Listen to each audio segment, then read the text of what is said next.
ఏ మాట బంగారు మాట, బైబిల్లో మాట, యేసు మాట. భలే భలే మాట బంగారు మాట, బైబిల్లో మాట, యేసు మాట. నా జీవితాన నీ జీవితాన నీ మాట, యేసు మాట. నా జీవితాన నీ జీవితాన మరువని మాట, యేసు మాట. భలే భలే మాట బంగారు మాట, బైబిల్లో మాట, యేసు మాట.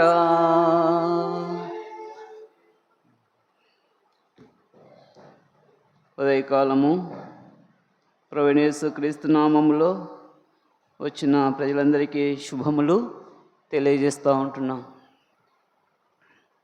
దేవుడు మహాకనికరమును బట్టి 2025 సంవత్సరము 3వ మాసము చివరి ప్రభు దినములో ప్రభు మనందరినీ జీవంలో ఉంచినందుకు ప్రభువును ఎంతైనా స్తుతించి ఆరాధించబద్ధమై ఉంటా ఉన్నాం.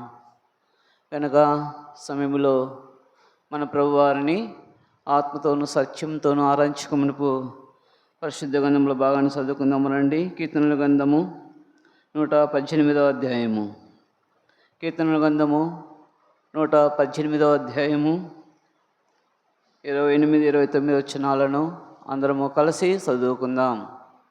కీర్తనల గ్రంథము 118వ అధ్యాయము 28-29 అందరము కలిసి చదువుకుందాం. నీవు నా దేవుడవు, నేను నీ కృతజ్ఞతాస్తుతులు చెల్లించెదను. నీవు నా దేవుడవు, నిన్ను ఘనపరచెదను. యెహోవా దయాళుడు, ఆయన కృప నిరంతరము నిలుచుచున్నది. ఆయనకు కృతజ్ఞతాస్తుతులు చెల్లించుడి. పరిశుద్ధాత్మ దేవుడు ఈ లేఖన భాగములను మన కొరకై ఆశీర్వదించి మన కొరకై పంచిపెట్టినట్లుగా పరిశుద్ధాత్మ దేవుని యొక్క సహాయం నిమిత్తమై ఇచ్చిన ప్రార్థన చేసుకుందాం. రండి, మోకరిద్దాం. పరలోకపు తండ్రి, పరిశుద్ధుడైన దేవ, మీ వందనములు స్తోత్రములు చెల్లిస్తూ ఉంటున్నా. ఆకాశము మహాకాశములు పట్టజాలని గొప్ప దేవుడుగా మీరున్నందుకై వందనములు స్తోత్రములు చెల్లిస్తూ ఉంటున్నా. పరలోకపు తండ్రి, నీ ప్రేమ, నీ దయ, నీ మంచితనము ప్రభా మీరు మా ఎదుట కనపరిచిన నీ ప్రేమకై వందనములు చెల్లిస్తూ ఉంటున్నా. ప్రభా ఎంతోమంది ప్రభా ఈ దినాన్ని క్షణాన్ని చూడలేక ప్రభా ఎంతోమంది గతించిపోయిన వారుగా ఉంటున్నారు. అయితే ప్రభు మేము ఏమాత్రము మంచివారం కాకపోయినప్పటికీ కూడా తను నీ మంచితనం అంతయు మా ఎదుట కనపరిచి ప్రభు ఎంతో జీవము నుంచిన నీ ప్రేమకై వందన చెల్లిస్తూ ఉంటున్నాం. మా ప్రభు వారిని ప్రభా ఆత్మతోనూ సత్యముతోనూ ఆరాధించకమునకు ప్రభా చదువుకున్న లేఖన భాగముల ద్వారా ప్రభా మీరు నాతో మాతో మాట్లాడము తండ్రి. నీ స్వరాన్ని వినిపించము ప్రభా తండ్రి. నీ మహిమను, మీ యొక్క ప్రత్యక్షతను ప్రభా మీరు మాకు కనపరచుము తండ్రి. ప్రభా ఇనే చెవి గ్రహించే మనస్సు మాకు అనుగ్రహించము ప్రభా. సాతాను ఇచ్చే యొక్క కృతంతములు ప్రభా వాటి అన్నిటినీ యేసుక్రీస్తు నామంలో దూరపరచము, సహాయం చేయము. అలాగే సెల్లుల ద్వారా కూడా ఎటువంటి యొక్క అభ్యంతరము లేకుండా ప్రభా సహాయం చేయము ప్రభా. కృపతో జ్ఞాపకం చేసుకుని రండి. ఈ సమయము, ఈ యొక్క స్థలము ఎంతో ప్రసిద్ధమైనది, ప్రశస్తమైనది అని ప్రభా ప్రజలు తెలుసుకోండి. భయము భక్తి కలిగి ఉండినట్టుగా సిద్ధపరచము, సహాయం చేయము. పిల్లలు కూడా అటు ఇటు తిరగకోకుండా, పెద్దవారు కూడా తను అటు ఇటు వెళ్ళకుండా నీ సన్నిధి అనుభవించే గొప్ప భాగ్యమును వారికి అనుగ్రహించము. మేలుగా జ్ఞాపకం చేసుకుంటారండి. మీరు ఎంతైనా నమ్మదగిన దేవుడు అని స్తుతిస్తూ సమస్త ఘనత, మహిమ, ప్రభావములు మీరే ఆరోపించుకుంటామని ప్రభువును రక్షకుడైన యేసుక్రీస్తు అతి పరిశుద్ధమైన నామమున ప్రార్థన చేసి అడివేడి కొంచెం నాము తండ్రి, ఆమేన్. ఉదయకాలము మన రాజును, మన తండ్రిని ఆత్మతోనూ సత్యంతోనూ ఆరాధించమనపు చదువుకునే లేఖన భాగాలు. నీవు నా దేవుడవు, నేను నీకు కృతజ్ఞతాస్తుతులు చెల్లించబద్దుమని. కాబట్టి నా దేవుడు, ఈ దేవుడు నీకు నాకు మన అందరికీ సర్వలోకము కొరకు ఏమై ఉన్నాడు, ఏం చేశాడు కనుక ఏం చేసినాడు కాబట్టి మనము ప్రభువును ఆరాధించాలి, ఆయన ఘనపరచాలి అని అంటే ఆ దేవుడు నీకు నాకు మనందరికీ ఒక దేవుడుగా ఉంటూ ఉన్నాడు. ఎటువంటి దేవుడుగా ఉన్నాడంటే చూస్తే కీర్తనల గ్రంథము 33వ అధ్యాయము 12వ వచనం. కీర్తనల గ్రంథం 33. యెహోవా దేవుడు గల జనులు ధన్యుడు, ఆయన దాన్ని చాలమ్మా. అయితే ఏమని రాయబడితే వచ్చింది? యెహోవా దేవుడు గల జనులు ధన్యులు అంట. ఎటువంటి యొక్క ధన్యకరము? ఆ దేవుడు నీకు నాకు ఏమై ఉన్నాడు? ఆ తండ్రి, ఆ రాజు, ఆ ప్రభువారు నీకు నాకు ఏమై ఉన్నారు కనుక ఏం చేశాడు నీకు నాకు? తర్వాత ఆయన ప్రజలైన మనకు ఆ దేవుడు ఏం చేశాడు? ఇంకో భాగాన్ని కూడా చదువుకుందాము రండి. యెషయా గ్రంథం 25వ అధ్యాయం 1వ వచనం. యెషయా గ్రంథం. యెహోవా చాలమ్మా. ఏమంటున్నాడు ఇక్కడ? యెహోవా నీవే నా దేవుడవు, నేను నిన్ను హెచ్చించదను, నీ నామమును స్తుతించదు. చాలు. ఇక్కడ రాబడిన మాట ఏంటంటే యెహోవా నీవే నా దేవుడు. ఆ దేవుడు నీకు ఏం చేశాడు? ఏం చేశాడని నువ్వు ఆయన్ని ఆరాధించాలి. ఆ దేవుడు నీకు ఏం చేశాడని ఆయన ఆరాధించాలి అని అంటే చూడండి, ఇంకో భాగాన్ని కూడా చదువుకొని తర్వాత ముందుకెళ్దాం. హోషేయ గ్రంథం 2వ అధ్యాయము 23వ వచనం. హోషేయ గ్రంథం 2వ అధ్యాయము చదవండి అక్క.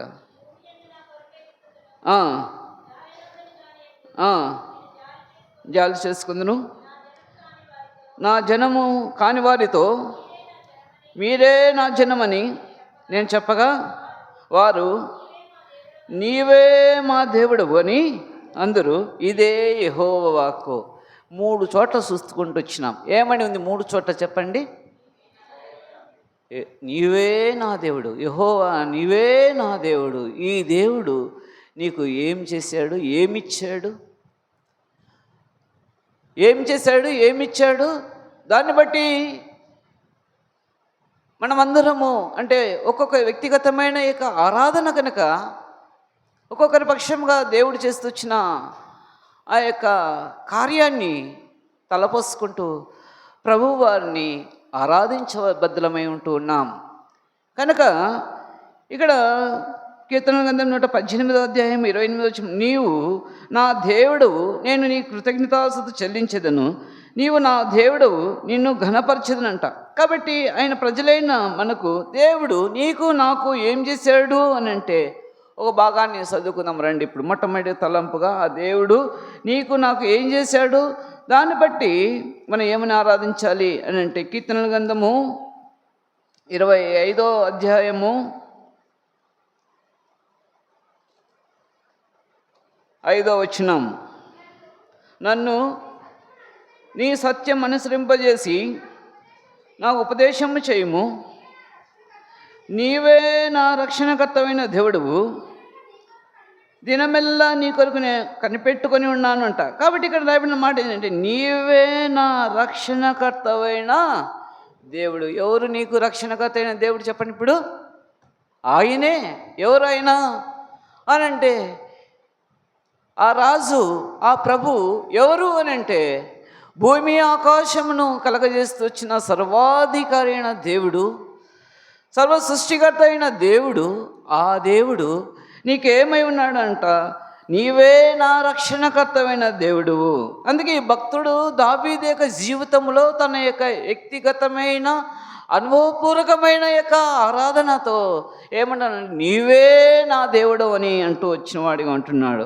కనుక నీవే నా రక్షణకర్తమైన దేవుడుగా ఉంటూ ఉన్నాడు. ఇది మొట్టమొదటి యొక్క తలంపుగా మనం చూద్దాం. చూడండి, ఇంకా దాన్ని చూస్తే హెబ్రీ రాసిన పత్రిక 5వ అధ్యాయం 10వ వచనం. దయచేసి మైక్లో చదవండి, లైవ్లో వినేవారికి అర్థం కావాలి. చదివేవారు మైక్లో గట్టిగా చదవండి. హెబ్రీ రాసిన పత్రిక 5వ అధ్యాయం 10వ వచనం. హెబ్రీ రాసిన పత్రిక అటువలే క్రీస్తు కూడా ప్రధాన యాజకుడగుటకు తన్ని తానే మహింపరచుకోలేదు గాని నీవు నా కుమారుడవు నేను నేడు నిన్ను కనియున్నాను. 5వ అధ్యాయం 10వ వచనం అక్క. మెల్కీసెదెకు క్రమంలో చేరిన మరియు ఆయన సంపూర్ణ సిద్ధి పొందినవాడై మెల్కీసెదెకు యొక్క క్రమంలో చేరిన ప్రధాన యాజకుడని దేవుని చేత పిలువబడి తనకు విధేయులైన వారికి అందరికీ ఏమంట నిత్య రక్షణకు కారకుడు. కాబట్టి మొట్టమొదటిగా మనం చూస్తూ వచ్చినాము అని అంటే నీవే నా రక్షణకర్తవైన దేవుడువు.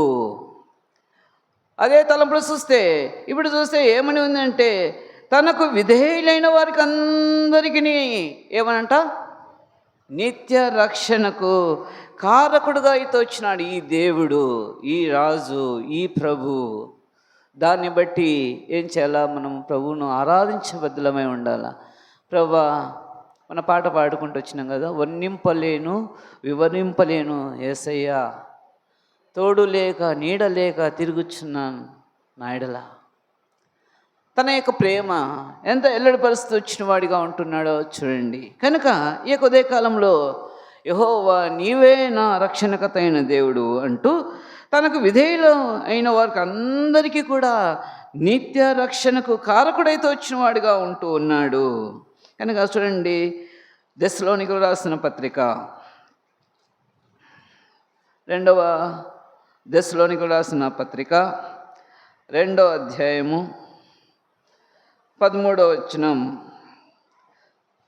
ప్రభువు వలన ప్రేమింపబడిన సహోదరులారా, ఆత్మ మిమ్మను పరిశుద్ధపరచుట వలనను మీరు సత్యమును నమ్ముట వలనను రక్షణ పొందుటకు దేవుడు ఆది నుండి మిమ్మల్ని ఏర్పరచుకుని గనుక మేము మిమ్మల్ని బట్టి ఎల్లప్పుడూ దేవునికి కృతజ్ఞతాస్తుతులు చెల్లింపబద్ధులమై ఉన్నాము.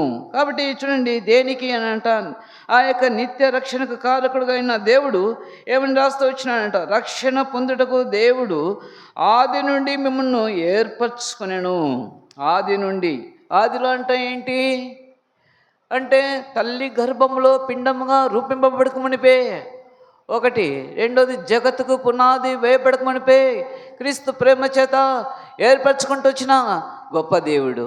అందుకే రాబడిన మాట ఏంటంటే, రక్షణ పొందుటకు దేవుడు ఆది నుండి దేవుడు మిమ్మల్ని ఏర్పరచుకుంటూ వచ్చిన వాడిగా ఉంటూ ఉన్నాడు.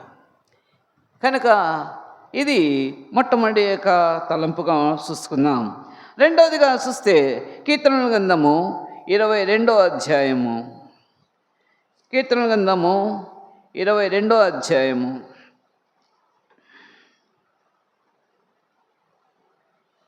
10వ వచనం. గర్భవాసి అయినది మొదలుకొని నాకు ఆధారము నీవే, నా తల్లి నన్ను కన్నది మొదలుకొని నా దేవుడవు నీవే. ఎంత మంచి మాట చూడండి. ఈ యొక్క భక్తుడు దావీదు యొక్క జీవితంలో అంటున్నాడు ఏమనంటే, గర్భవాసి అయినది మొదలుకొని నాకు ఆధారము నీవే అంట. నా తల్లి ఆధారం కాదు, నా ఆస్తి నాకు ఆధారం కాదు, నా ఇండ్లు నాకు ఆధారం కాదు, నా బంగారు నాకు ఆధారం కాదు, నా ప్రాపర్టీ నాకు ఆధారం కాదు, ఇంకేమి నాకు ఆధారం కాదు. ఏమంటున్నానంట, నీవే నా దేవుడవు. కనుక ఆయనే ఆ దేవుని ఆధారం చేసుకుంటూ వచ్చిన వాడిగా ఉంటున్నాడు. ఈనాడు కొంతమంది వృద్ధాప్యంలో ఉన్నవారు కొడుకులను ఆధారం చేసుకుంటారనమాట. వృద్ధాప్యంలో ఉన్నవారు కుమార్తెల మీదను ఆధారం చేసుకుంటారనమాట. అయితే ఈ భక్తుడి యొక్క జీవితంలో అంటున్నాడు, గర్భవాసి అయినది మొదలుకొని నాకు ఆధారము నీవే అంట. తల్లి గర్భంలో ముద్దగా రూపంపబడక మునిపే ఆధారము నీవే అని అంటూ వచ్చిన యొక్క అనుభవంలో కూడిన యొక్క ఆరాధనతో కూడుతూ వచ్చింది. కనుక ఇటువంటి యొక్క ఆధారమైన నీవే నా దేవుడు అని ప్రభువును ఆరాధించబద్ధమై ఉంటూ ఉన్నాం. కాబట్టి ఇప్పుడు నీకు నాకు ఎవరు ఆధారము చెప్పండి? దేవుడే ఆధారము. ఏ దిక్కు లేని వారికి దేవుడే ఎవరికి ఆధారం. కనుక ఇప్పుడు ఎటువంటి మన ఆరాధన ఉండాలంటే గర్భవాసిని మొదలుకొని ప్రభా నీవు నా యొక్క వ్యక్తిగతమైన ఇక ఆరాధన అన్నమాట ఇది. కనుక నీవే నాకు ఆధారము, నీవే నాకు ఆధారపుత్రుడైన దేవుడు. ఇదే కీర్తనల గ్రంథం 3వ అధ్యాయం అంటాడు. చూడండి ఒక మాట, కీర్తనల గ్రంథం 3వ అధ్యాయము 5వ వచనం మొదటి లైన్, యెహోవా నాకు ఆధారం అంట. ఏమి, నా తల్లి నాకు ఆధారం అనొచ్చు కదా, నా తండ్రి నాకు ఆధారం అనొచ్చు కదా, వారు సంపాదించిన ఆస్తి నాకు ఆధారం కావచ్చు అని అనొచ్చు కదా. అయితే ఈనాడు అందరూ ఏమనుకుంటున్నారు అని అంటే, నాకు నా కొడుకే నాకు ఆధారం, నా కొడుకే నాకు బువ్వ పెట్టేది, నా కొడుకే నాకు భోజనం పెట్టేది, నా కొడుకే కొన్ని నీళ్ళు ఇచ్చేది, మంచి నీళ్ళు ఇచ్చేది అని వృద్ధాప్యంలో ఉన్న వారి తల్లిదండ్రులు ఈ యొక్క డిపెండ్ అవుతూ ఉంటారు అనమాట పిల్లల మీద. అయితే ఈ భక్తుడి యొక్క అనుభవంలో ఏమంటున్నాడంట, గర్భవాసిని మొదలుకొని నీవే నాకు ఆధారమని ఆరాధిస్తూ వచ్చిన వాడిగా ఉంటూ ఉన్నాడు. కనుక నీవే నా దేవుడవు, కనుక ఆ దేవుడు నీకు ఆధారమైన ఉన్న దేవుడిగా చేసుకుంటే ఎంతో గొప్ప ధన్యకరమైన జీవితము మనం కలిగిన వారంగా ఉంటున్నాం. తర్వాత 3వ తలంపుగా రండి, ఏమంటే కీర్తనల గ్రంథము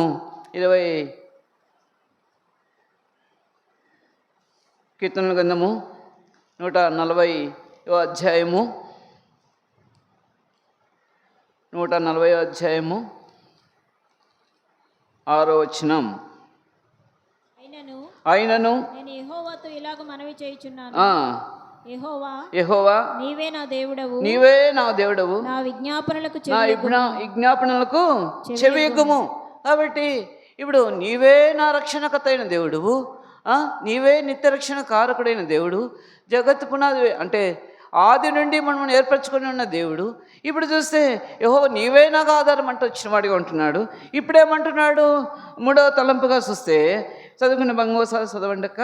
అయినను నేను యెహోవాతో ఇలాగ మనవి చేయుచున్నాను, యెహోవా నీవే నా దేవుడవు, నా విజ్ఞాపనకు చెవియొగ్గుము అంటున్నాడు. కాబట్టి ఇక్కడ రాబడిన మాట ఏంటంటే ఆయన వినే దేవుడు.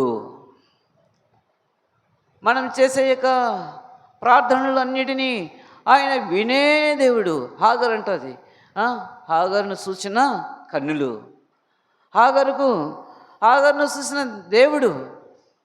కనుక ఈనాడు నిన్ను నన్ను కూడా చూస్తూ ఉన్న దేవుడు. అందుకే ఏమంటున్నాడంటే యెహోవా నీవే నా దేవుడవు, నా విజ్ఞాపనలకు చెవియొగ్గుము. నా విజ్ఞాపనలు ఏంటి? నీ యొక్క విజ్ఞాపనలు. ఈ లోకంలో ప్రభా పాపిగా ఉంటా వచ్చినాను, ఈ లోకంలో నేను ఎంతో అవిధేయురాలుగా జీవిస్తూ వచ్చిన వారంగా ఉంటున్నాము. రక్షణ లేని స్థితిలో ఉంటూ ఉన్నప్పుడు నీవు నా యొక్క ఆర్తధ్వని విన్నావు, నా యొక్క విజ్ఞాపనను వింటా వచ్చిన వాడిగా ఉంటాను. అంటే కీర్తనకారుడు కోరహ కుమారుడు అంటాడు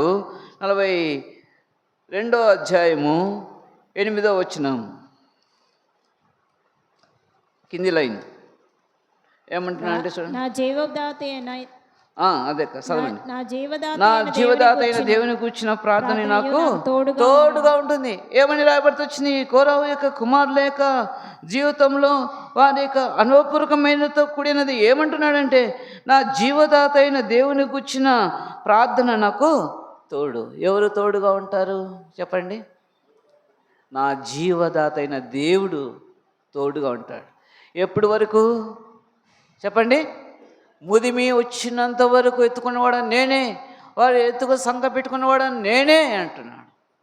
కాబట్టి మనం ఈ భూమి మీద జీవించినంత కాలము మనల్ని నడిపించే దేవుడు, మనకు తోడుగా ఉండే దేవుడు. కాబట్టి ఏ మనిషి ఎవరు తోడుగా ఉండరన్నమాట. ఈ దేవుడు, ఈ రాజు, ఈ ప్రభు నమ్మకమైన వాడు. కనుక తన ప్రజలైన వారికి ఏమంటున్నాడంట, ఆయన యొక్క మూలును విని వారికి తోడుగా ఉండి నడిపించే దేవుడుగా ఉంటూ ఉన్నాడు. నా యొక్క విజ్ఞాపనలను ఆలకించే దేవుడుగా ఉన్నందుకు నీకు వందనాలని చెప్పి ప్రభు అవును, ఆయన ఒకవేళ బహుశా మన యొక్క మూలుగును వినకపోయి ఉంటే, మనల్ని చూడకపోయి ఉంటే మన పరిస్థితి ఏమైందో అని అంటే నిత్య అగ్నిగుండానికి పోవలసిన వారము. దేవుడు మన యొక్క కన్నీటిని, మన యొక్క దుఃఖమును, మన యొక్క ప్రార్థనను దేవుడు విన్నాడు, దేవుడు చూశాడు. కనుక అందుకే ఆ భక్తుడు ఏమంటున్నాడు అని అంటే, నీవే నా విజ్ఞాపనకు చెవి ఎగ్గిన దేవుడుగా ఉన్నారు.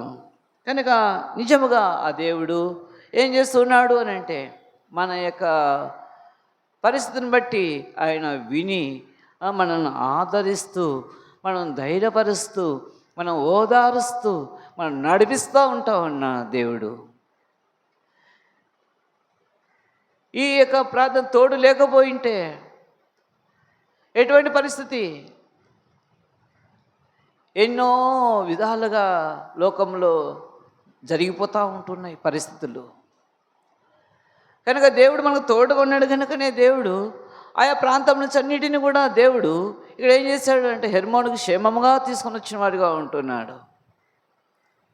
ఎటువంటి పరిస్థితి చూడండి. అయితే ఈ దేవుడు ఏం చేస్తున్నాడు అంటే, నీ యొక్క విజ్ఞాపనను ఆలకించిన దేవుడు.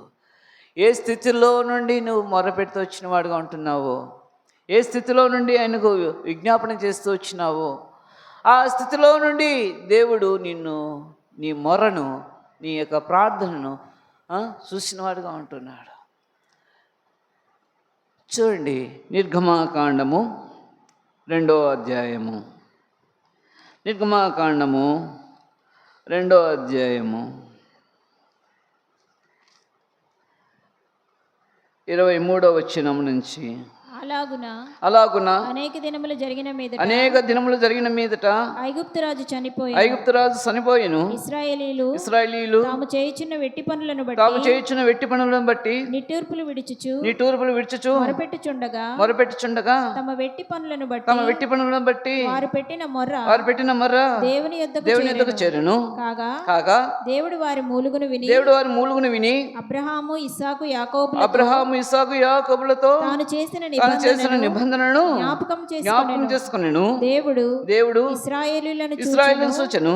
దేవుడు వారి యందు లక్ష్యం ఉంచిన దేవుడే ఈనాడు నీ యందు, నా యందు లక్ష్యం ఉంచినాడు. కాబట్టే హెర్మోన్లో వచ్చి ఉన్నాం. ఎటువంటి పరిస్థితి? ఇక్కడ చూస్తే ఇశ్రాయేలీయులు తాము చేయుచున్న వెట్టి పనులను బట్టి నిట్టూర్పులు విడుచుచు మొరపెట్టుచుండగా తమ వెట్టి పనులను బట్టి వారు పెట్టిన మొర ఏం చేస్తూ వచ్చిందంట? దేవుని యొద్దకు చేరింది. అందుకే వెట్టి పనులు అంటే ఏంటి చెప్పండి? No food, no salary, free. ఏంటంటే చెప్పండి? No food, no room, no salary. కనుక ఉచితంగా. ఎటువంటిదంటే దాన్ని వెట్టి పనులు అంటారన్నమాట. అంటే పాతకాలంలో చూస్తే కొన్ని కుటుంబ పరిస్థితులను బట్టి పిల్లలను ఉన్నవారి ఇంట్లో జీతానికి ఉంచుతారనమాట. వారి ఇంట్లో ఉదయం మొదలుకొని రాత్రి పడుకున్నంత వరకు వెట్టి పనులు చేయాల్సిందే అన్నమాట. ఎటువంటి యొక్క మొర పెడుతూ వచ్చినారు. మార్కెట్లో చూడండి, హమాలీలు వారు పెద్ద పెద్ద బంగాళదుంప బస్తాలు, లేకపోతే క్యాబేజీ బస్తాలు, లేకపోతే ఆయా బస్తాలన్నిటినీ ఇలా వీపు మీద వేసుకొని అని మోసుకుంటూ పోతూ ఉంటారు, బరువు మోయలేక. అటువంటి యొక్క భయంకరమైన స్థితి మన బతుకు. అందుకే ఇటువంటి పరిస్థితుల్లో నుండి దేవుడు మన మూలుగును విన్నాడు. అందుకే దేవుడు వారి యందు లక్ష్యం ఉంచినాడు. చూసారా, ఎప్పుడన్నా మీరు ఆటోల మీద తోలుతూ ఉంటారన్నమాట. వాళ్ళు ఎంత గస పెడతా అమ్మా అయ్యా అని అంటారు. దేనికి? ఎందుకు వెట్టి పనులు? ఆ పని ఎందుకు? జీతం కొరకు, ఇంట్లో కుటుంబాన్ని యొక్క పోషించుకునే దాని కొరకు. వారిని చూస్తే, వారి బాధను చూస్తే మనమైతే కనీసం 10 కిలోలు రైస్ బ్యాగ్ కూడా మనం ఎత్తుకోలేమన్నమాట. మోస్తారా? 10 కిలోలు బస్తాను మోయాలంటే దానికే వడబడతామన్నమాట. అమ్మ అయ్యా అని గస పెడతామన్నమాట, ఆయాస పెడతామన్నమాట. అయితే దేవుని ప్రజలు ఐగుప్తుల్లో ఎటువంటి యొక్క మొరబెడుతూ వచ్చిన వాడిగా ఉంటున్నారు. ఎట్టి పనులంట. సమయానికి తిండి లేదు, జీతం లేదు, ఫ్రీగా వర్క్ చేయాలన్నమాట. అటువంటి యొక్క భయంకరమైన జీవితం. అయితే దేవుడు అన్నాడు, వారు తమ వెట్టి పనులను బట్టి వారు పెట్టిన మొర్ర దేవుని యొద్దకు చేరెను. కనుక ఏమిటొచ్చినాడు, దేవుడు ఇశ్రాయేలును సూచను. దేవుడు వారి యందు ఏం చేశాడంట, లక్ష్యం ఉంచాడు. లక్ష్యం ఉంచడం అంటే చాలా గొప్ప సంగతి అన్నమాట. ఎవరు మన ఎందుకు లక్ష్యం ఉంచుతారు? మనలో ఏముందని లక్ష్యం ఉంచుతారు? మనలో ఏ మాత్రము ఏది కూడా లేని మన ఎడల ఎవరు లక్ష్యం ఉంచుతారు? మనం ఎవరు కూడా మన యందు లక్ష్యం ఉంచేవారుగా లేరనమాట. ఆయన ఒకడే మన యందు లక్ష్యం ఇచ్చే దేవుడు. కనుక వాళ్ళని చూశారు అని లక్ష్యం ఇచ్చినాడు. వారి కోసము దిగి వచ్చినాడంట. 3వ అధ్యాయం 8వ వచనం. కాబట్టి ఐగుప్తీయుల చేతిలో నుండి వారిని విడిపించుటకును ఆ దేశంలో నుండి విశాలమైన మంచి దేశమునకు అనగా కనానీయులకు, హిత్తీయులకు, అమోరీయులకు, పెరిజీయులకు, హివ్వీయులకు, యెబూసీయులకు నివాస స్థానమై పాలు తేనెలు ప్రవహించు దేశమునకు వారిని నడిపించుటకు దిగి వచ్చెను. ఆ దిగి వచ్చినాడు దేవుడు. ఆనాడు వారి మూలును చూసి విని దిగి వచ్చిన వాడిగా ఉంటున్నాడు. ఈనాడు మన యొక్క అపరాధముల చేతను, పాపముల చేతను చచ్చి పడి ఉన్న మనలను కూడా దేవుడు చూశాడు. ఎఫెసీ రాసిన పత్రిక 2వ అధ్యాయం 1వ వచనంలో రాయబడిన రీతిగా మన బ్రతుకు, మన జీవితం, మన పాపమును బట్టి మూలుగుతూ ఉన్నాం. మన పాపమును బట్టి నిట్టూర్పులు ఇడుస్తూ ఉంటున్నాం. మన పాపమును బట్టి వెట్టి పనులు చేస్తూ ఉంటున్నాం. ఇటువంటి యొక్క భయంకరమైన బ్రతుకు, భయంకరమైన జీవితంలో జీవిస్తుంటున్న నిన్ను నన్ను ఆ దేవుడు వారి యందు లక్ష్యం ఇచ్చిన రీతిగా ఆయన కుమారుడైన యేసుక్రీస్తు ప్రభువారు నీ యందు నా యందు లక్ష్యం ఇచ్చినాడు. కనుక 2025 సంవత్సరాల క్రితమే లోకరక్షకుడుగా, ప్రభువుల ప్రభు, దేవాదేవుడైన దేవుడు లోకములకు మన కొరకు జన్మిస్తూ వచ్చిన వాడుగా ఉంటున్నాడు. నిత్య రక్షణకు కారకుడైన దేవుడు, నీవే నా రక్షణకతైన దేవుడు, ఆది నుండి మిమ్మల్ని ఏర్పరచుకొని నియమించిన దేవుడు, ఆ దేవుడు నీ కొరకు దిగి వచ్చిన వాడుగా ఉంటున్నాడు. నువ్వు పడి ఉన్నావు నీ పాపమును బట్టి, నీ యొక్క అవిధేయతను బట్టి, నీ మూర్ఖత్వం బట్టి, నీ పాపం బట్టి నువ్వు మూలుచు నీ వద్దకు వచ్చి ఏం కావాలో ఏంటని ఎటువంటి యొక్క పరామర్శ లేని యొక్క జీవితంలో జీవిస్తూ బతుకుతూ అన్నీ ఉన్నాయి, కానీ కన్నీటి, దుఃఖం, బాధ ఇవి మాత్రము మానలేదు. అన్నీ ఉన్నాయి కానీ కన్నీరు ఆగటం లేదు. ప్రభు యేసు నీవే నాకు సర్వము ఇచ్చితివనే పాడుకుంటూ వచ్చినాం. కనుక జీవము గల దేవుడు, రాజాధిరాజు అయిన దేవుడు, ఆ గొప్ప దేవుడు, సర్వాధికారి అయిన దేవుడు నిన్ను చూచి నీ కోసం దిగి వచ్చినాడు. సర్వలోకం యొక్క నిత్య రక్షణకు కారణభూతుడైన దేవుడు అయినా. కనుక నీవు ఏ స్థితిలో నుండి పడి నువ్వు దేవునికి మొర పెడుతొచ్చినావో ఆ మొరను విన్నాడు. ఆ మొరను విన్నాడు, చూశాడు. కనుక లక్ష్యం ఉంచినాడు. కనుక మనం అలాగునే నశించిపోవడము దేవునికి ఇష్టము లేక, అలాగునే పాపంలో పుట్టి, పాపంలో పెరిగి, పాపంలోనే జీవిస్తూ, పాపంలోనే పెరుగుతూ, పాపంలోనే చనిపోతే అగ్ని ఆరదు, పురుగు సావదు. అటువంటి యొక్క భయంకరమైన అగ్నిగుండము, వేదనకరమైన స్థలము నుండి తప్పించేదాని కొరకే ఆ ప్రభువారు దిగి వచ్చిన వాడుగా ఉంటున్నాడు. కనుక నా యొక్క విజ్ఞాపన, నా దేవుడువు నీవు గనుక నా విజ్ఞాపనను నువ్వు ఆలకించిన దేవుడు, చెవెగ్గిన దేవుడు. చెవెగ్గినాడు కాబట్టే నీకు, నాకు, మనకు అందరికీ ఏమొచ్చింది? రక్షణ. ఆయనను బహుశా చూసేస్తున్నట్టు పోయింటే పరిస్థితి ఏమైందో చెప్పండి. ఆ? లోకంలోనే తినచ్చు, లోకంలో తాగుచు, లోకంలోనే జీవిస్తూ, లోకంలో ఉండి చనిపోతూ తర్వాత నిత్య నరకానికి పోయిందేమో. అగ్ని ఆరదు పురుగు సావదనటువంటి యొక్క భయంకరమైన యొక్క వేదనకరమైన స్థలంలోనికి ఈ ఆత్మ పోయిందో. కనుక ఈ ఆత్మను దేవుడు కాపాడినవాడు. ఈ ఆత్మను దేవుడు మనల్ని కాపాడి భద్రపరిచినాడు అన్నమాట. అందుకే ఆనాడు వారిని పాలు తేనెలు పవించు దేశం అంటే అవి పాలు తేనెలు ఎంతో సంతోషకరమైన జీవితము, ఆనందకరమైన జీవితము.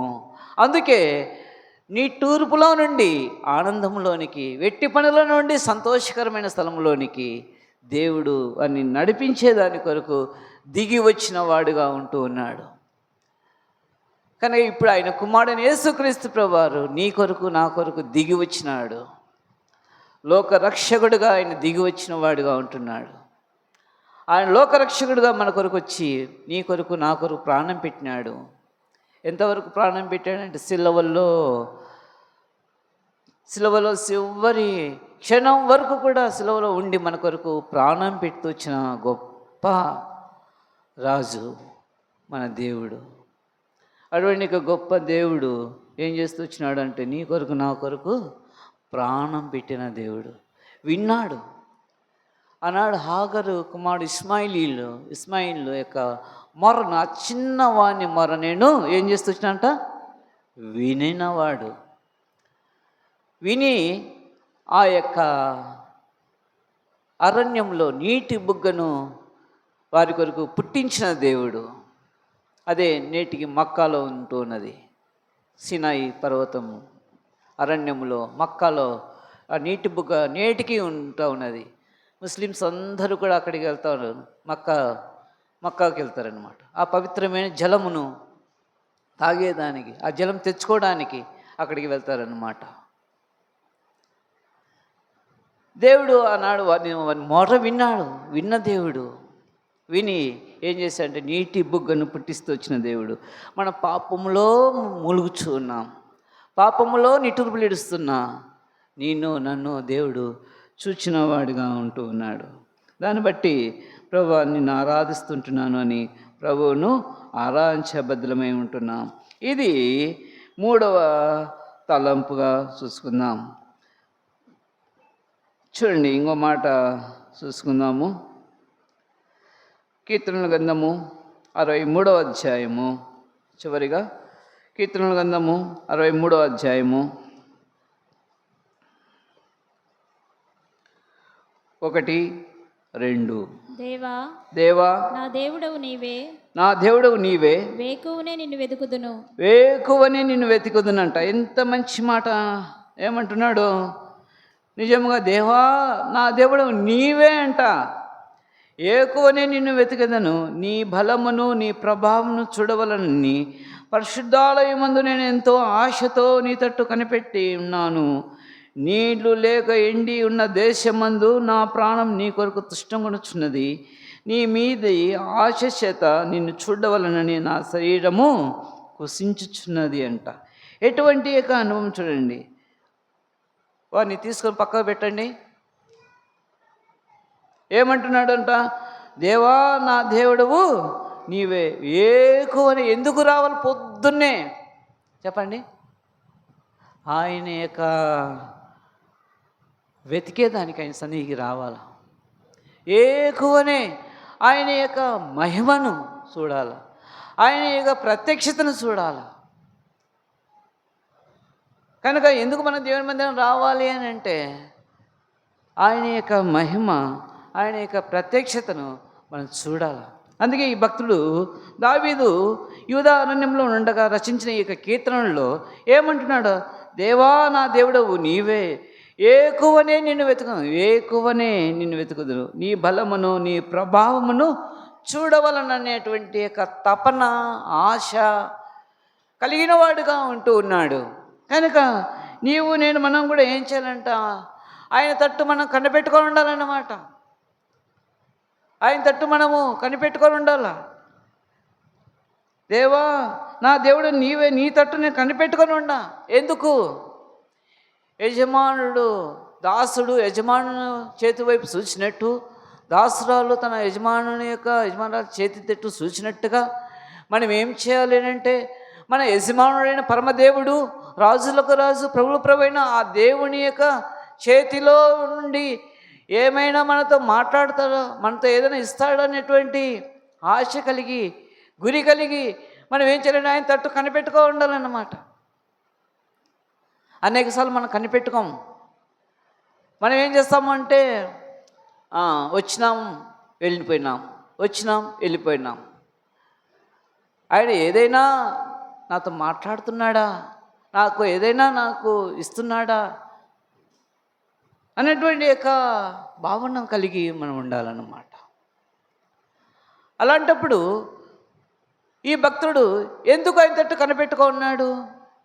దావీదు రాజే, ఎన్నో ఆస్తి, భవనము, రాజభవనము, అంతస్తులు, రాణులు, మంత్రులు, అధిపతులు ఎంతోమంది ఉన్నారు, రాజ వైభోగంతో ఉంటూ ఉన్నాడు.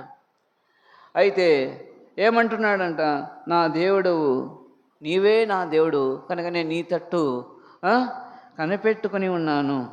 ఎందుకు కనిపెట్టుకోవాలి ఆయన తట్టు అని అంటే, ఏదైనా నాతో మాట్లాడతాడా అని ఏం చేయాలంటే వినే చెవి, గ్రహించే మనసు మాకు అనుగ్రహించు ప్రభువా. నాతో ఏదో ఒక పదము ద్వారా, ఏదో ఒక వాక్యం ద్వారా నా హృదయాన్ని తాకు ప్రభువా. ఏదో ఒక హృదయం ద్వారా, ఏదో ఒక దాని ద్వారా నన్ను టచ్ చేయి ప్రభువా. నాతో మాట్లాడు ప్రభువా. ఏదో ఒక విషయం, ఏదో ఒక సందర్భం, ఏదో ఒక దేవుని పరిశుద్ధ గ్రంథంలో రాయబడిన ఏదో ఒక మాట ద్వారా నన్ను ఆదరించు ప్రభా, నన్ను ఓదార్చు ప్రభా. నేను కృంగిపోయి వచ్చాను ప్రభా నీ యొద్దకు. నేను ఎవరి దగ్గరికి వెళ్ళలేదు, నీవే ఆధారం కాబట్టి నేను నీ దగ్గరికి వచ్చి ఉన్నాను, నీ తట్టు కనిపెట్టుకొని ఉన్నాను అని చెప్పి ఆయన సన్నిధిలో మనం కనిపెట్టుకుంటే ప్రభు మనకు సహాయం చేసేవాడుగా ఉంటా ఉన్నాడు. ఇంకో మాట చూసుకుందాం రండి. జపన్య గ్రంథం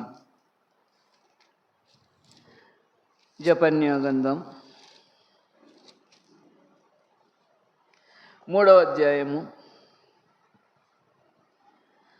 8వ వచనం. కాబట్టి యెహోవా సెలవిచ్చిన వాక్కు ఏదనగా నా కొరకు కనిపెట్టుడి, నేను లేచి ఎర్రపట్టుకుని దినం వరకు కనిపెట్టుకుని ఉండి. చాలక్క, ఎటువంటి వాడు ఎంతవరకు కనిపెట్టాలా? కాబట్టి యెహోవా సెలవిచ్చిన వాక్కు ఏదనగా నా కొరకు కనిపెట్టుకోండి, నేను లేచి ఎర్రపట్టుకుని దినం వరకు కనిపెట్టుకుండాలా. అంటే మనకి ఏం కలిగి ఉండాలి? ఓర్పు, సహనము, దీర్ఘశాంతము అనేది మనము కలిగి ఉండాలి. మనలో ఏమవుతామంట, తీరా బ్లెస్సింగ్స్ ఇచ్చేటప్పుడు అలా దేవుడు అలా చేయి ఎత్తి అలా ఇచ్చేటప్పుడు ఏమైపోతామంట, ఆమేన్ అని చెప్పేసి వెళ్ళిపోతూ ఉన్నాం. ఆయన కొరకు కనిపెట్టుకుని ఉన్నాం.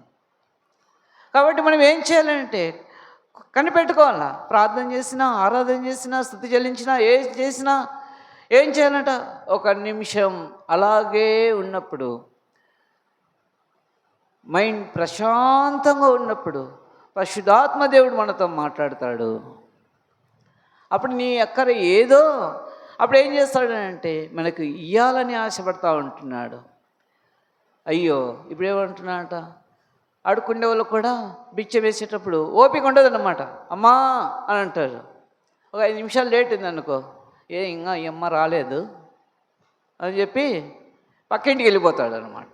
మనం ఇంట్లో నుంచి ఇంటికి వచ్చా పో మిగిలిపోయినాయి పోరా అని యొక్క బియ్యము మళ్ళీ బస్తాలోనే వేసుకుంటాం. డబ్బు ఇవ్వాలనుకుంటే తిరిగి మనము ఇంట్లోనే ఎత్తి పెట్టుకుంటాం. కనిపెట్టుకొని ఉండదు అన్నమాట, ఓపిక ఉండదు. కాబట్టి మన ప్రభు దగ్గర మనం ఏం చేయాలి, ఎప్పటి వరకు కనిపెట్టుకొని ఉండాలంట, నేను లేచి ఎర్రపట్టుకొని దినం వరకు కనిపెట్టుకొని ఉండాలంట. అంతవరకు కనిపెట్టుకొని ఉంటే ఏముంటుంది చెప్పండి, నిత్య ఆశీర్వాదాలన్నీ ఉంటాయి. అంతవరకు కనిపెట్టుకొని ఉండాలన్నమాట. నిజంగా ఈ యొక్క ఉదయకాలంలో నీవు నేను మనము ఆయన యొక్క స్వరక్తం నుంచి సంపాదించిన సంఘానికి మనం వచ్చి ఉంటున్నాం కనుక మనం ఏం చేయాలంటే ఆయన కొరకు అనేక సార్లు కనిపెట్టుకోలేక, ఓపిక లేక, సహనము లేక, మైండ్ ఫ్రెష్గా లేకుండా, మైండ్లో చెత్త చెదారము, దుమ్ము ధూళి పట్లు అన్నీ పెట్టుకొని లోపల ఏం చేస్తున్నామంట, కనిపెట్టుకొని ప్రభువా ఇంతవరకు కనిపెట్టుకున్నాం, చివరి గడియలో ఏమేమైనా మిస్ అయిపోయింది. ఎక్కడైనా మనం ప్రయాణం వెళ్ళామనుకోండి, ప్రయాణం వెళ్తున్నప్పుడు ట్రైన్ కానీ బస్సు కానీ ఒక 5 నిమిషాలు లేట్ అయిపోయింది, పోయి అలా టీ తాగి వస్తాము అని వెళ్తారనమాట. బ్రదర్స్ కానీ సిస్టర్స్, అంటే సిస్టర్స్ ఎక్కడికి వెళ్ళరు అనుకోండి, బ్రదర్స్ అట్టా వెళ్తారనమాట. వెళ్ళినప్పుడు వాళ్ళు టీ తాగి వచ్చే లోపల ఏమైంది, జనాలు ఎవరు లేరే, ఏమైందంట, వెళ్ళిపోయింది. కనిపెట్టుకొని ఉన్నాం, ఎందుకంటే ఓపిక సహనము అనేది ఉండదన్నమాట. కనుక నీవే నా దేవుడైన ఆ దేవుడు దగ్గరికి వచ్చిన నీవు నేను మనం ఆయన కొరకు కనిపెట్టుకొని ఉండి, ఆయన ఇంకా ఎవరికైతే రక్షణ లేదో ఆ రక్షణ కొరకు దేవుడు ఇవ్వాలని ఆశపడుతూ ఉంటున్నాడు. నీకు ఈ ఉదయకాలం మార్చి మాసం చివరి ప్రభు దినము నీకు రక్షణ ఇవ్వాలని దేవుడు ఆశపడుతూ ఉంటున్నాడు. ప్రియమైన సోదరుడా సోదరి, కనుక ఈ మాటలను ఆధారం చేసుకొని మన ప్రభువాన్ని అట్లు ఆరాధించడానికి పరిశుద్ధాత్మ దేవుడు మనకు సహాయం చేయనుగాక. లేచి నిలబడి ఒక పాట పాడుకుందాం. సమయంలో పిల్లలు సండే స్కూల్కి వెళ్తారు.